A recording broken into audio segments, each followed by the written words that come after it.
नमस्कार दोस्तों, मेरा नाम है अभिषेक और स्वागत है आपका हमारे चैनल पे। आज हम एक नई सीरीज शुरू करने वाले हैं। इसमें हम नॉन टेक पढ़ाएंगे, जो कि सारे जेई एई एस्पिरेंट्स जो हैं स्टेट स्टेट गवर्नमेंट्स के जो जेई के एग्जाम्स होते हैं, जैसे कि आप अभी देख रहे होंगे, जो भी बच्चे DDA JE, Jharkhand JE, SSC JE, इन एग्जाम्स को टारगेट कर रहे हैं, या फिर आरआरबी जेई, या फिर स्टेट एई के एग्जाम्स आने वाले हैं, इनको जो भी बच्चे टारगेट कर रहे हैं, वो सारे बच्चे इसको सीरियसली होकर देख सकते हैं। क्योंकि हम ये जो नॉन टेक वाली सीरीज चला रहे हैं, इसमें जो हमारा आज पहला सब्जेक्ट चलने वाला है, ये पॉलिटी है। तो आपको जैसा कि पता होगा कि पॉलिटी से बहुत ही आसान और डायरेक्ट क्वेश्चन जो हैं वो आपको अपने प्री के पेपर में मिल जाते हैं। तो अगर आप सभी लोगों ने सही तरीके से इसको देखा, इस पूरी वीडियो को, तो आई कैन एश्योर यू कि आप मैक्सिमम क्वेश्चंस जो भी आपके एग्जाम्स में आएंगे, वो आप सारे के सारे हैंडल कर पाएंगे। और ये बहुत ही वीडियो होने वाली है, और शॉर्ट और क्रिस्प वीडियो होने वाली है ये बहुत ही। और अगर आपने इस वीडियो को पूरा देखा, तो आई कैन एश्योर यू कि आप ये सारे क्वेश्चन कर पाएंगे।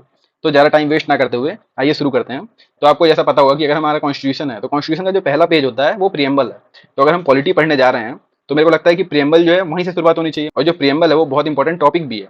तो हमें प्रियम्बल से शुरुआत करते हुए आगे चलते हैं, क्योंकि यहाँ पे क्या है कि बैकग्राउंड अगर आपके पास इन्फॉर्मेशन रहेगी, तो आपको ये सारा का सारा रट्टा मारने की भी जरूरत नहीं है, और आप समझ समझ के भी इन चीज़ों को इलिमिनेशन के थ्रू भी क्वेश्चन को सॉल्व कर सकते हैं। जैसे कि अभी ये जितने भी स्टेटमेंट यहाँ पे लिखे हुए हैं, जैसे कि बच्चों को समझ में नहीं आ रहा होगा, लिबर्टी, इक्वलिटी, फ्रेटर्निटी, या फिर सोशलिस्ट, सेकुलर, इन सारे जो भी ये कीवर्ड्स हैं, इनको हम डिफाइन करते हुए चलेंगे प्रॉपर, ताकि आपको रट्टा मारने की जरूरत ना पड़े। आपने अगर सही तरीके से इन चीज़ों को समझ लिया, आप आसानी से इलिमिनेट करते हुए भी आंसर तक पहुंच सकते हैं। तो जैसा कि आपको पता होगा कि जितने भी कॉन्स्टिट्यूशन के हमारे पार्ट्स हैं, मोस्टली हमने दूसरे देशों से लिए हुए हैं। तो इसी तरीके से जो प्रियम्बल है, ये हमने यूएसए से लिया हुआ है। तो यूएसए से इंस्पिरेशन लेकर के हमने प्रियम्बल को अपने कॉन्स्टिट्यूशन में भी ऐड करने का सोचा था। और जो सबसे ये सारी जो जो भी स्टेटमेंट्स हैं, ये बहुत इंपॉर्टेंट हैं। तो मैं आपको बोलूंगा कि आप लोग ये नोट डाउन करते हुए चलें, क्योंकि ये डायरेक्ट क्वेश्चन आ जाता है पेपर में कि ये जो जो भी बातें हैं, ये सही हैं प्रियम्बल के बारे में या नहीं, या फिर ये प्रियम्बल से रिलेटेड है, या फंडामेंटल राइट से रिलेटेड है, या डीपीएसपी से रिलेटेड है। तो जैसे ही आप लोग ये वीडियो अभी कर लोगे, तो लास्ट में मैंने क्वेश्चंस भी रखे हुए हैं बहुत सारे, जो कि पहले स्टेट जेई ए एग्जाम्स में पहले आ चुके हैं। तो वो हम सॉल्व करते चलेंगे, ताकि आप लोगों को भी कॉन्फिडेंस आए कि हमने जो वीडियो देखा था उससे हम क्वेश्चन को सॉल्व कर पा रहे हैं। And I can assure you कि अगर आपने सही तरीके से मेहनत की, तो कुछ भी छूटेगा नहीं आपका। तो पहला तो क्या है कि यूएसए से लिया हुआ है हमने ये। दूसरा क्या है कि ये किसी भी कोर्ट में इन्फोर्सेबल नहीं है। It is not enforceable in any court of law. इसका मतलब क्या है कि ना ये डिस्ट्रिक्ट कोर्ट में इन्फोर्सेबल है, ना ये हाई कोर्ट में इन्फोर्सेबल है, और ना ही ये सुप्रीम कोर्ट में इन्फोर्सेबल है। ऐसा नहीं है कि ये डिस्ट्रिक्ट कोर्ट में इन्फोर्सेबल नहीं हो और मे बी हायर कोर्ट्स में इन्फोर्सेबल हो, तो नहीं, ये किसी भी कोर्ट ऑफ लॉ में इन्फोर्सेबल नहीं है। तो ये बहुत ही इंपॉर्टेंट पॉइंट है, आप सभी लोग इसको नोट डाउन कर सकते हैं। तो बच्चों हम एक काम करते हैं कि एक बार हम रीडिंग लगा लेते हैं इस पूरे प्रियम्बल की, ताकि वैसे तो बहुत सारे बच्चों के जो एनसीईआरटी के फर्स्ट पेज पे, जिस बच्चे ने भी एनसीईआरटी पढ़ी है छठी से लेकर के 12वीं तक की, हर एनसीईआरटी की फर्स्ट पेज पे या फिर लास्ट पेज पे ये आपको मिल जाएगा प्रियम्बल। पर देखा होगा बच्चों ने, पर इग्नोर कर दिया होगा, लेकिन ये बहुत इंपॉर्टेंट है। तो आइए हम एक बार रीडिंग मार लेते हैं इसकी। We the people of India having solemnly resolved to constitute India into a sovereign, socialist, secular, democratic republic, and to secure to all its citizens justice, social, economical, political, liberty of thought, expression, belief, faith, and worship, equality of status and of opportunity, and to promote among them all fraternity, assuring the dignity of individual and the unity and integrity of nation. In our Constituent Assembly, this 26th in our Constituent Assembly this 26th day of November 1949। ये update भी important है बहुत, तो आप ये note down करते चलिए। 26 of November 1949 is hereby adopt, enact and give to ourselves this constitution. आइए आगे चलते हैं, और आपको कुछ इंपॉर्टेंट फैक्ट्स बताता हूँ इस प्रियम्बल के बारे में। क्या हुआ था, जब कॉन्स्टिट्यूएंट असेंबली बनाई गई थी, तो उसमें बहुत सारे हमारे कॉन्स्टिट्यूएंट असेंबली को बनाने वाले जो मेकर्स थे, उन लोगों ने अपनी अपनी राय दी थी कि प्रियम्बल उनके हिसाब से क्या है, प्रियम्बल क्यों इंपॉर्टेंट है। तो जब उन्होंने अपनी राय दी, तो उनके जो स्टेटमेंट्स ये दिए गए थे, ये बहुत ही ज़्यादा फेमस स्टेटमेंट्स हो गए, और ये किसी भी एग्जाम में डायरेक्टली पूछ ले जाते हैं कि ये स्टेटमेंट जो था, ये किसने कोट किया था। तो आपको ये वर्बेटिम याद होने चाहिए जो भी स्टेटमेंट्स हैं। जैसे कि पंडित ठाकुरदास भार्गव, इन्होंने स्टेटमेंट दिया था कि preamble is soul of constitution. Preamble is soul of constitution. तो ये डायरेक्ट क्वेश्चन पहले भी कई बार एग्जाम्स में आ चुका है, और आगे भी आप लोग प्रिपेयर कर लीजिए, प्रिपेयर रहिए कि ये एग्जाम्स में आ सकता है। दूसरा, Nani Palkhivala, he was one of the most senior advocate of India. इन्होंने स्टेटमेंट दिया था, preamble is identity card of constitution. इन्होंने स्टेटमेंट दिया था, preamble is identity card of constitution. यानी कि जो भी कॉन्स्टिट्यूशन में लिखा हुआ है, वो सब हम प्रियम्बल को देख के पता लगा सकते हैं। तो इस तरीके से अगर हम समझते चले बातों को, तो हमें याद करने की जरूरत कम पड़ेगी, और हम समझ समझ के ही काम चला लेंगे, जो कि हमारी लॉन्ग टर्म मेमोरी में सेव हो जाएगी, बजाय कि शॉर्ट टर्म मेमोरी, जो कि कुछ दिनों बाद वैनिश हो जाएगी। पर अगर कोई बात हमारी लॉन्ग टर्म मेमोरी में सेव हो जाती है, तो हमारे पेपर के टाइम पे या कभी भी हम उसको क्लिक करके वापस हम याद कर सकते हैं, कि रिकॉल कर सकते हैं कि क्या था। आइए एक बार हम क्विकली देख लेते हैं कि हमने क्या क्या पढ़ा अभी तक। तो एक तो मैंने आपको बताया कि जो प्रियम्बल था वो हमने यूएसए से लिया था। दूसरा, ये 26 नवंबर 1949 को इंडियन कॉन्स्टिट्यूएंट असेंबली जो थी, इन लोगों ने अडॉप्ट, इनैक्ट किया था और दिया था ये इंडिया के सिटीजन्स को। तो ये डेट बहुत इंपॉर्टेंट है, फिर से मार्क डाउन कर लीजिए डेट। और ये किसी भी कोर्ट में इन्फोर्सिबल नहीं है, आप ये ध्यान में रखिए, चाहे वो डिस्ट्रिक्ट कोर्ट हो या हाई कोर्ट हो या सुप्रीम कोर्ट हो। कुछ बच्चे कहीं ये कंफ्यूज हो जाए कि वो सुप्रीम कोर्ट में भी इन्फोर्सिबल हो, पर ऐसा नहीं है, वो किसी भी कोर्ट में इन्फोर्सिबल नहीं है। दूसरा क्या है, कुछ इंपॉर्टेंट जो लोगों ने इसके बारे में राय दी थी कि प्रियम्बल क्यों इंपॉर्टेंट है, तो उसमें जो सबसे फेमस पर्सनैलिटी है उनका नाम है पंडित ठाकुर दास भार्गव। इन्होंने कहा था कि कॉन्स्टिट्यूशन जो है, प्रियम्बल जो है वो सोल ऑफ कॉन्स्टिट्यूशन है। और दूसरा क्या था कि नानी पालखीबल जो थे, इन्होंने बोला था preamble is identity card of constitution. तो आइए आगे चलते हैं। टर्म्स दिए हुए हैं, sovereign, socialist, secular, democratic Republic, justice, liberty, equality, fraternity, और उसके अंदर भी जो स्टेटमेंट दी गई हैं वो एक एक स्टेटमेंट, उनकी क्रोनोलॉजी बहुत ही ज़्यादा इंपॉर्टेंट है। तो हमें इनकी क्रोनोलॉजी ध्यान में रखनी पड़ेगी, क्योंकि ये पेपर में डायरेक्ट पूछ लेता है कि पहले सोशलिस्ट लिखा हुआ है या सेक्युलर लिखा हुआ है, पहले सोवरेन आया है या रिपब्लिक आया है। तो इसलिए हमें ये ध्यान में रखनी पड़ेगी इनकी क्रोनोलॉजी। और आइए साथ साथ में इसका मतलब भी समझते चलते हैं। तो सोवरेन मतलब ऐसी कंट्री या फिर ऐसा इंसान या फिर ऐसा डिपार्टमेंट, सोवरेन कोई भी चीज़ हो सकती है जिसके ऊपर किसी भी दूसरी जो आउटर बॉडी है उसका कोई इन्फ्लुएंस ना हो, उसे कहेंगे सोवरेन बॉडी। जैसे कि इंडिया है, अब मान लीजिए बहुत सारे लोग बोलेंगे कि इंडिया जो है वो यूएन का पार्ट है, तो हम लोग यूएन के इन्फ्लुएंस में आकर भी बातें करते हैं। लेकिन हम बाध्य नहीं है कि हम यूएन को ज्वाइन करें या फिर हम डब्ल्यूटीओ को ज्वाइन करें। ये हमारा सोवरेन डिसीजन है कि हम ज्वाइन करना चाहते हैं, क्योंकि वो हमारे बेनिफिट में है, उससे हमारा कुछ फायदा होगा अगर हम उसको ज्वाइन करते हैं। तो वहाँ पे हमें दूसरी जो देश हैं उनसे हमें तालमेल बैठाने में हेल्प मिलेगी। डब्ल्यूटीओ हम इसलिए ज्वाइन करेंगे क्योंकि हमें ट्रेड में सपोर्ट मिलेगा। तो इसलिए इंडिया जो है वो एक सोवरेन कंट्री है। ऐसा हमारे प्रियम्बल में ये पहला वर्ड, कीवर्ड जो है वो मेंशन है, और पहला ये कीवर्ड मेंशन है कि सोवरेनिटी क्या होती है। बच्चों आपको समझ में आ गया सोवरेनिटी क्या होती है। अगला जो बहुत इंपॉर्टेंट वर्ड है वो है सोशलिस्ट। सोशलिस्ट क्या होता है? अभी क्या हुआ था कि बहुत सारे हमारे जो प्रियम्बल था इसमें अमेंडमेंट भी किए गए थे, इसके बारे में अभी हम आगे डिस्कस करने वाले हैं। पहले हम ये वर्ड्स को समझते चलते हैं कि सोशलिस्ट होता क्या है। तो जो इंडियन सोशलिज्म है ये डिफरेंट है जो भी वेस्टर्न सोशलिज्म यानी कि यूरोपियन सोशलिज्म का जो कॉन्सेप्ट है उससे इंडियन सोशलिज्म का जो कॉन्सेप्ट है वो बहुत ज़्यादा डिफरेंट है। तो जो इंडियन सोशलिज्म है वो गांधीयन सोशलिज्म और मार्क्सियन सोशलिज्म इन दोनों से मिलकर बना हुआ है।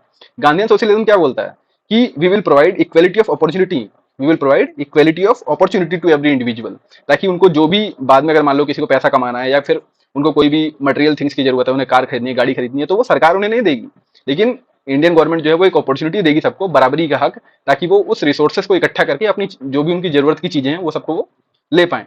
तो इसे कहते हैं इक्वलिटी ऑफ अपॉर्चुनिटी। ये क्या है? गांधीयन कॉन्सेप्ट है। जबकि मार्क्सियन कॉन्सेप्ट क्या है कि जो भी रिसोर्सेज हैं वो सारे स्टेट का हिस्सा है, यानी कि जो भी रिसोर्सेज उस देश में है वो उस देश का हिस्सा है, और ये उस देश की रिस्पॉन्सिबिलिटी है कि वो सब जितने भी रिसोर्सेज हैं वो सब लोगों के बीच में बराबरी से बांटे उस चीज को। यानी कि जितने भी, अगर मान लीजिए 100 करोड़ लोग हैं और अगर देश के पास 100 करोड़ रुपए हैं, तो हर इंसान के पास बराबर बराबर बराबर बराबर पैसा मिलना चाहिए। इसे कहते हैं मार्क्सियन सोशलिज्म। जैसा कि गांधीयन सोशलिज्म क्या था? Equality of opportunity to earn resources. उसी तरीके से मार्क्सियन सोशलिज्म क्या है? Equal distribution of resources to all the citizens of society. तो जो हमारा सोशलिज्म है ये क्या है? इंक्लाइंड है गांधीयन सोशलिज्म की तरफ, ना कि मार्क्सियन सोशलिज्म की तरफ। इसलिए हमारा जो सोशलिज्म है ये यूरोपियन सोशलिज्म के कॉन्सेप्ट से थोड़ा सा अलग है। और अभी हम आगे डिस्कस करेंगे। मैंने आपको बताया कि अमेंडमेंट के बारे में, तो हम देखेंगे फिर कि अमेंडमेंट में क्या क्या हुआ था। प्रियम्बल में एक बार अमेंडमेंट हो चुका है पहले, उसके बारे में हम आगे डिस्कस करने वाले हैं। तो सेक्युलर क्या होता है? सेक्युलर क्या होता है इसकी भी, जैसे कि सोशलिस्ट की दो डेफिनेशन अभी आपको बताई मैंने, एक यूरोपियन सोशलिज्म का कॉन्सेप्ट है, एक इंडियन सोशलिज्म का कॉन्सेप्ट है। इसी तरीके से सेक्युलर की भी अलग अलग डेफिनेशन है। Indian socialism is different from European socialism. European socialism में क्या है कि वहां पे कंप्लीट डिवीजन है, मतलब कि जो स्टेट है वो रिलीजन में इंटरफेयर नहीं करेगा। Curtain in between the religion and state, तो state will not interfere in between the religion of the people. यानी कि कोई भी जो स्टेट है वो जो भी रिलीजन है, रिलीजन में तो जो स्टेट है वो रिलीजन में जो भी चीजें हैं उनमें कोई भी इंटरफेरेंस नहीं करेगा। लेकिन जो इंडिया का सेक्युलरिज्म है ये डिफरेंट है वेस्टर्न सोशलिज्म के कॉन्सेप्ट से। यहाँ पे क्या है कि हम सारे रिलीजन्स को समान इज्जत, समान अधिकार देंगे। All religions are equal in front of state. अब क्या है, और हमारे वाले सोशलिज्म के कॉन्सेप्ट में क्या है कि अगर हमें लगता है कि कोई चीज गलत हो रही है तो इंडियन गवर्नमेंट कैन इंटरफेयर, यानी कि state can interfere to correct any wrong if any is there in any religion. तो मतलब कि जैसे कि अभी आपने देखा होगा सबरीमाला वाला डिसीजन आया था, उसमें क्या था कि जो भी वोमेन्स थी, जो फीमेल जेंडर थे, उनको सबरीमाला के अंदर जाने की इजाजत नहीं थी। तो सुप्रीम कोर्ट ने क्या किया, उसको ये जो भी ये रूल एंड रेगुलेशन बनाई गई थी ये हिंदू रिलीजन के हिसाब से, उसको क्रैश कर दिया और बोला कि वोमेन्स को के पास भी बराबर अधिकार होना चाहिए सबरीमाला मंदिर के अंदर जाने का। इसी तरीके से जो ये ट्रिपल तलाक वाला मुद्दा आपने देखा होगा, इसमें क्या था कि जो भी मुस्लिम वुमेन्स थी उनके साथ कोई भेदभाव ना हो, इस वजह से सुप्रीम कोर्ट ने इसी वजह से सुप्रीम कोर्ट ने डिसीजन दिया कि triple talaq is not good for the society and thus we have to quash it. तो इसलिए ये दो चीजें मैं आपको इसलिए बता रहा हूँ क्योंकि आप यहाँ पे क्लियर देख सकते हैं कि इंडियन गवर्नमेंट जो है वो किस तरीके से इंटरफेयर करती है रिलीजन में। अगर हमें लगता है कि हम एनविल पे तौलते हैं कि अगर फंडामेंटल राइट है जो हमारा, उसके अगर कोई चीज अगेंस्ट जा रही है, तो फिर हम क्या है कि हम उसको क्वेश कर सकते हैं। अभी ये जो भी फंडामेंटल राइट, डीपीएसपी, सीडीएनसीपी, जो भी कॉन्सेप्ट्स हैं, ये हम आगे फ्यूचर लेक्चर्स में डिसाइड करने वाले हैं इस पूरी पॉलिटी सीरीज में। Make sure to not leave any of it. तो हमने सेक्युलरिज्म देख लिया, इंडियन सोशलिज्म देख लिया हमने, इंडियन सेक्युलरिज्म देख लिया हमने। अब जो हमारा अगला कॉन्सेप्ट है वो है डेमोक्रेटिक। डेमोक्रेटिक का मतलब क्या है? Of the people, for the people and bye the people. अब यहाँ पे क्या है कि इसका मतलब क्या है कि जो भी यहाँ की जनता है वो चूज करेगी कि हमारे ऊपर कौन राज करने वाला है। यानी कि एक तरीके से कह सकते हैं कि वो पावर देती हैं कि किसको, वो ये चीज डिसाइड करती हैं कि वो किसको पावर देंगे कि वो उनके हक में फैसले ले सके। यहाँ पे ऐसा नहीं है कि राजा वाला कॉन्सेप्ट है। यहाँ पे क्या है, हम एक टाइम बाउंड मैनर के लिए किसी भी एक बंदे को अपॉइंट करते हैं ताकि वो हमारी जो जरूरतें हैं उनको पूरा कर सके। इसे डेमोक्रेसी कहते हैं। तो इसकी जो बेस्ट डेफिनेशन है वो यही है, of the people, for the people, by the people. मतलब कि rulers will be chosen by the people of the country in a systematic manner. तो डेमोक्रेसी आपको पता ही है, India is a democratic country. Pakistan may और may not be a democratic country. आगे चलते हैं, डेमोक्रेटिक के बाद क्या है हमारा अगला? रिपब्लिक। रिपब्लिक देखते हैं। तो रिपब्लिक क्या होता है? जैसे कि आपने देखा होगा, इंडिया का पूरा नाम क्या है? इंडिया को हम बोलते हैं, जब भी आप कभी भी बड़े मल्टीलेटरल फोरम्स में जब आप देखेंगे, तो जैसे यूनाइटेड नेशंस में अगर आप देखेंगे तो इंडिया को बोलते हैं रिपब्लिक ऑफ इंडिया। इंडिया को क्या बोलते हैं?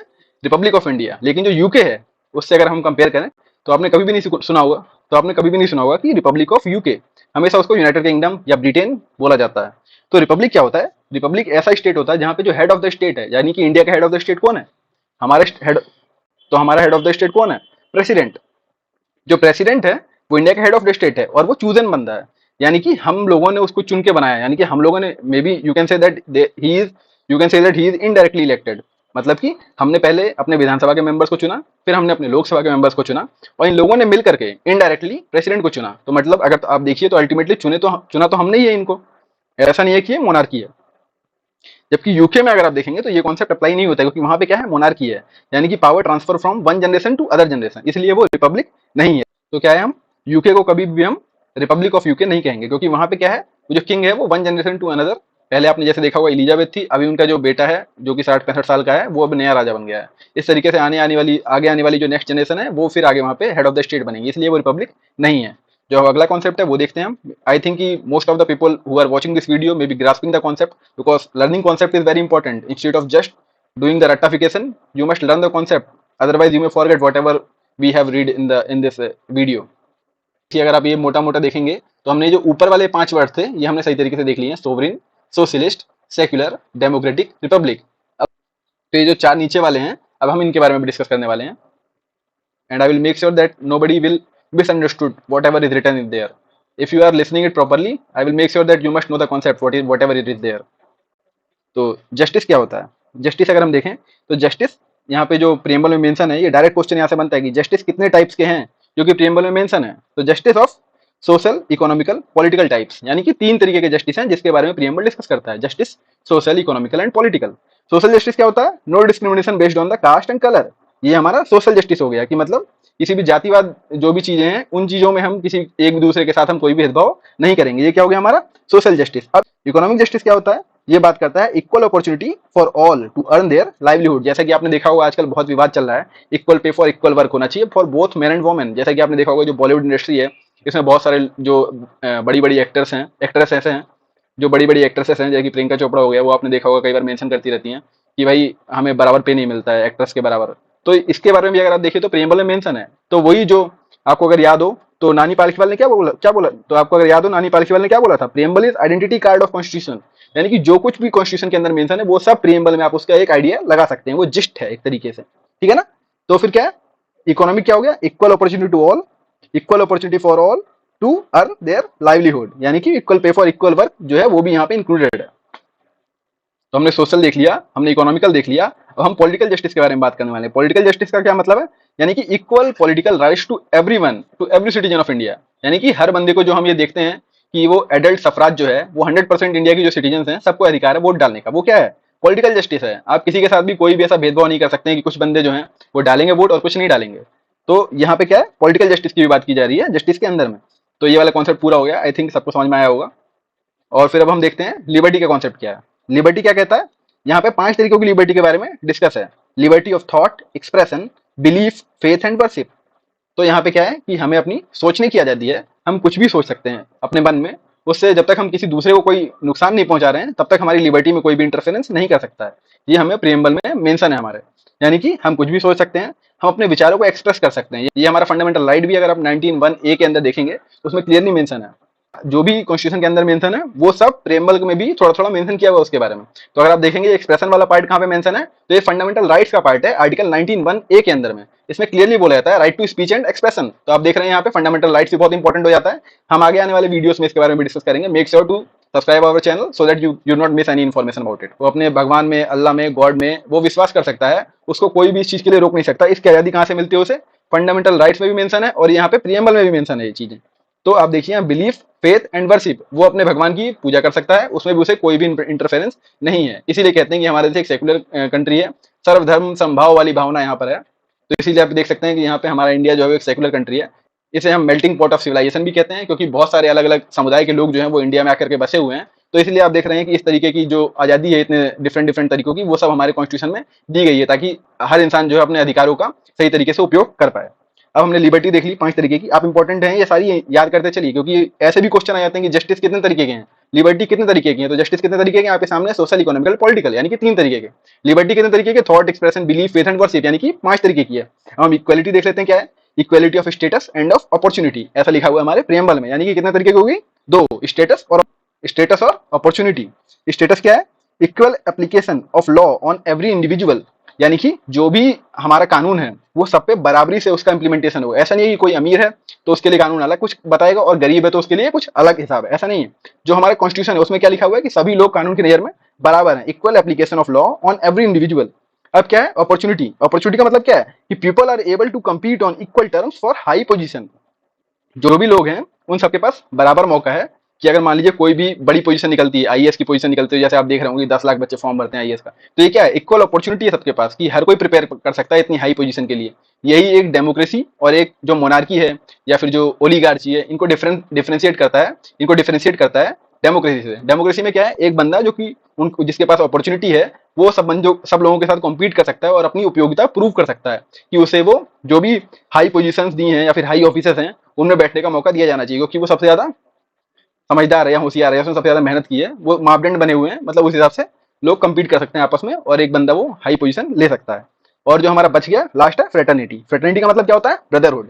यानी कि जैसा कि हम लोग कहते हैं, चाहे आपने सुना होगा गंगा जमुनी तहजीब, या फिर आपने ये भी सुना होगा कि हिंदू मुस्लिम सिख ईसाई आपस में सब भाई भाई, तो इसका मतलब क्या है, ब्रदरहुड। तो जो फ्रेटर्निटी है ये भी हमारे यहाँ पे, ये भी हमारे प्रियम्बल में मेंशन है। ये हमारे देश की इंटीग्रिटी को अपहोल्ड करने में हेल्प करता है। तो इसलिए जो लास्ट लाइन जो हमारी रह गई अभी तक प्रियम्बल की, वो क्या है, जब हम यहाँ तक पहुंच गए, justice, social, economical, political, liberty of thought expression, belief, faith and worship, equality of status and of opportunity, to promote among them all fraternity, to uphold the unity and integrity of nation. Last statement क्या कह रहा है preamble का, unity और integrity की बात कर रहा है। यानी कि हमें हर वो काम करना है जिससे देश जो है वो अखंड रहे, यानी कि इस देश की यूनिटी मेंटेन रहे, और इस देश को जब भी जरूरत पड़े तो जो लोग हैं वो सामने आए ताकि इसकी इंटीग्रिटी की रक्षा की जा सके। अब हमने ये पूरा डिस्कस कर लिया, और जो एक इंपॉर्टेंट डेट थी प्रियम्बल में वो आपके सामने मैंने पहले ही आपको बताई थी, 26 नवंबर 1949। वो आप प्लीज रिमेंबर रखिए, क्योंकि वहां से डायरेक्ट क्वेश्चन बनते हैं। हाँ, एक पॉइंट मेंशन करना भूल गया आपको, ये भी इंपॉर्टेंट है, आप ये लिख लीजिए कहीं पे भी कि जो ऑब्जेक्टिव रिजोल्यूशन था, डायरेक्ट क्वेश्चन बनता है कि जो प्रियम्बल था वो बनाया क्यों गया था, या फिर किसकी एडवाइस मिली थी जिस पे प्रियम्बल बनाया गया। तो क्या हुआ था, ऑब्जेक्टिव रिजोल्यूशन मूव हुआ था। ऑब्जेक्टिव रिजोल्यूशन मूव किसने किया था, पंडित जवाहरलाल नेहरू ने। आप चाहिए तो डेट भी मैं आपको बता देता हूँ, आप नोट डाउन कर लीजिए, 12 दिसंबर 1946। इस डेट को क्या हुआ था, एक ऑब्जेक्टिव रेजोल्यूशन था, वो पूरे उसका मोशन पास हुआ था, यानी कि एक तरीके से वो घुमाया गया था पूरे कॉन्स्टिट्यूएंट असेंबली में। उसमें लिखा हुआ था कि हमें क्या क्या चीजें जो है अपने कॉन्स्टिट्यूशन में चाहिए। उस तरीके से जब वो ऑब्जेक्टिव रिजोल्यूशन मूव किया गया तो उसके अंदर प्रियम्बल का भी जिक्र था। जो प्रियम्बल था वो बना हालांकि लास्ट में था, लेकिन वो जो है वो पहले पेज पे आता है। जब आप कॉन्स्टिट्यूशन देखेंगे ओरिजिनल जो बुक है उसमें प्रियम्बल पहले पेज पे मेंशन है। तो अगर आप देखिए कभी भी हम चैप्टर इंट्रोड्यूस करते हैं तो पहले पेज क्या बताता है, इंट्रोडक्शन। लेकिन हमारा जो प्रियम्बल है वो इंट्रोडक्शन नहीं है, वो क्या है, कंक्लूजन। तो आप ये स्टेटमेंट याद कर लीजिए, अगर कभी भी पूछता है कि इस preamble the introduction to the constitution of India, नहीं, वो इंट्रोडक्शन नहीं है, वो क्या है, conclusion. It is the conclusion to the constitution of India. ठीक है, आइए हमने यहाँ तक सारी चीजें देख ली। अब मैं आपको बता रहा था, आइए अमेंडमेंट भी देख लेते हैं, क्योंकि वो बहुत इंपॉर्टेंट है और वहां से कई बार क्वेश्चन डायरेक्ट पूछे जा चुके हैं। तो जैसा कि आपको पता होगा 1976 में इंदिरा गांधी की गवर्नमेंट थी, तो उस टाइम पे क्या हुआ था, उन्होंने 42nd अमेंडमेंट लेके आई थी। तो इसको हम मिनी कॉन्स्टिट्यूशन भी कहते हैं, क्योंकि इसमें यहाँ पे एक साथ 10 से भी ज्यादा अमेंडमेंट थे, तो इसकी वजह से इसको मिनी कॉन्स्टिट्यूशन कहते हैं। इसके अंदर इन्होंने 3 नए वर्ड्स जो हैं वो जोड़े थे प्रेमबल। 3 नए वर्ड कौन कौन से थे, सोशलिस्ट, सेक्युलर और इंटीग्रिटी। सोशलिस्ट, सेक्युलर और इंटीग्रिटी। आप ये नोट डाउन कर सकते हैं।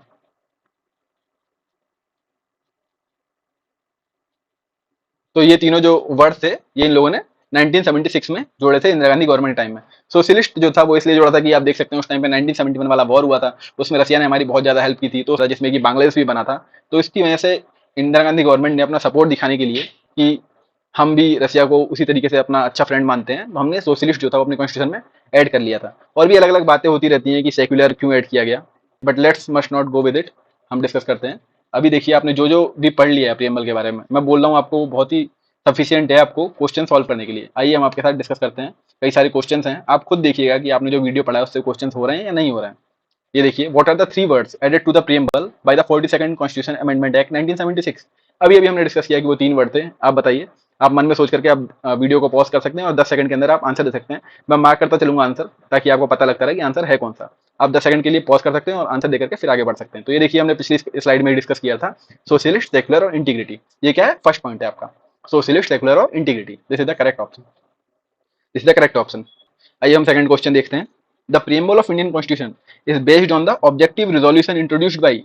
अगर आपको याद हो तो मैंने बताया था आपको किसने मूव की थी ऑब्जेक्टिव रिजोल्यूशन, मैंने आपको डेट भी बताई थी इसके बारे में। तो आंसर, सही आंसर क्या है? Mister Jawaharlal Nehru.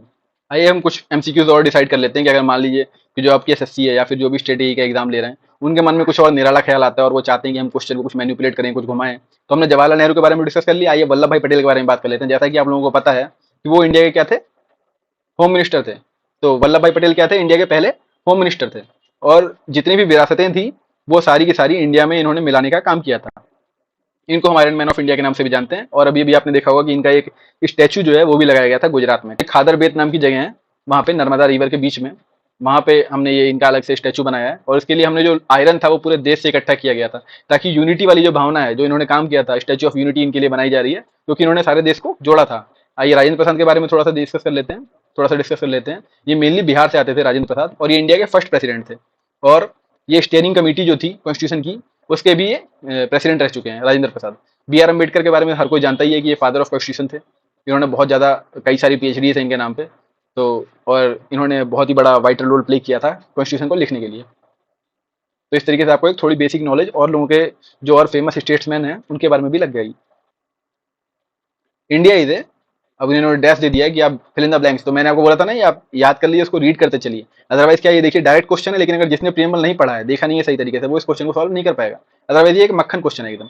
India is A sovereign socialist secular democratic Republic. ये देखिए पहला स्टेटमेंट जो है वही करेक्ट हो रहा है आपका। सोवरेन है, फिर सोशलिस्ट है, फिर सेक्युलर है, डेमोक्रेटिक रिपब्लिक। ये क्रोनोलॉजी भी इंपॉर्टेंट है आपके लिए।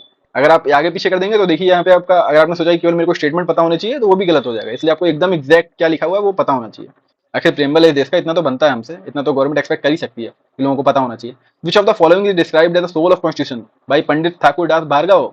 आप देख लीजिए ये डायरेक्ट क्वेश्चन क्या आया है। हमने डिस्कस क्या किया था कि ठाकुर दास भार्गव जो थे उन्होंने किस चीज को सोल ऑफ कॉन्स्टिट्यूशन कहा था? प्रियम्बल को। अगर आप देखेंगे यहाँ पे मैंने आपको क्लियरली कई बार बोला था कि Pandit Thakur Das Bhargava said that preamble is soul of constitution. और यहाँ पे डायरेक्ट क्वेश्चन पूछा है कि सोल ऑफ कॉन्स्टिट्यूशन जो कहा था वो तो कहा था इन्होंने, स्टेटमेंट पूरी उसने ली, स्टेटमेंट तो पूरी दे दी एग्जामिनर ने कि सोल ऑफ कॉन्स्टिट्यूशन कहा था भाई पंडित ठाकुर दास भार्गव, लेकिन आपको ये नहीं पता अगर कि किसको कहा था, तो यहाँ पे ही फंस जाएंगे आप। तो यहाँ पे हमने पढ़ा हुआ पहले, तो हम तुरंत लगा सकते हैं कि प्रियम्बल ऑफ कॉन्स्टिट्यूशन को आ गया था। तो answer is fourth. Which among the following word is not written in the preamble of constitution. इनमें से कौन सा वर्ड है जो कि कॉन्स्टिट्यूशन में मेंशन नहीं है? नॉट इंपॉर्टेंट है दोस्तों, नॉट देखते चलना, अदरवाइज कहीं भी कंफ्यूजन हो सकता है। तो सोवरेन है कि नहीं है मेंशन? सोवरेन है। सोशलिस्ट भी है, सेक्युलर भी है। कम्युनिस्ट? कम्युनिस्ट नहीं है भाई। कम्युनिस्ट कौन है? चाइना। चाइना कम्युनिस्ट क्यों है? क्योंकि इंडिया और चाइना कभी बनेगी नहीं। इंडिया क्या है? रिपब्लिक है, डेमोक्रेटिक है, और चाइना क्या है? वो कम्युनिस्ट है।